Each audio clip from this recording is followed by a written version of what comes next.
So guys, I was walking along, working in the garden last year, and I saw it right there as I was working. The first snake in our property. It was a garter snake, and he's probably coming over, or they probably came over from the neighbor's yard because they have long grass, which we're happy about, to be honest with you. So the snake came over here because they usually like to be near a water source, which we have a pond and that type of thing, and there's water here. So I figure with my gardening and your gardening, you might want to know a little bit more about garter snakes. Now, first of all, they're not called garter snakes because of the garden, but because of the garters that people used to have to pull their socks up. They thought that the snake looked like those garters, so they started calling them garter snakes. They have a scientific name, which I don't know what it is.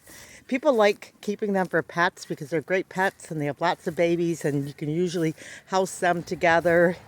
They do have a venom, which is how they kill their prey, but they have to like chew on their prey to put it into their system, and most people don't have a problem with it if they get bit by a garter snake unless they're allergic to them.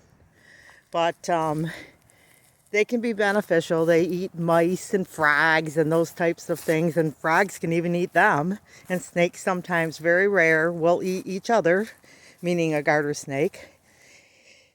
Birds will eat snakes. If you have guinea fowl, they'll eat snakes.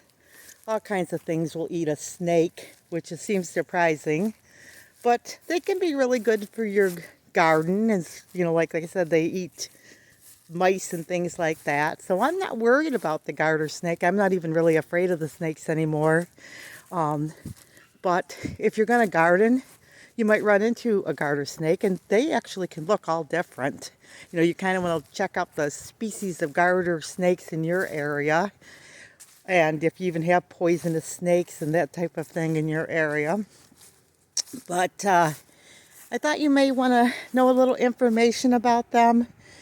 They can be pretty cool. I'm not really as afraid. I don't really think I am afraid of them anymore. It's just more of a thing where, you know, I don't particularly want to pick it up and play with it or have it for a house pet. But, you know, it's just things that you're going to find in your yard as you're working and doing your stuff. So the garter snake, just a little information about him in case you spot one this year.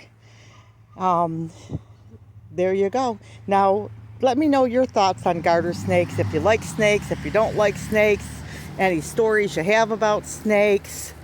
And we'll see you guys in the next video. And remember, big or small, you too can be a backyard farm.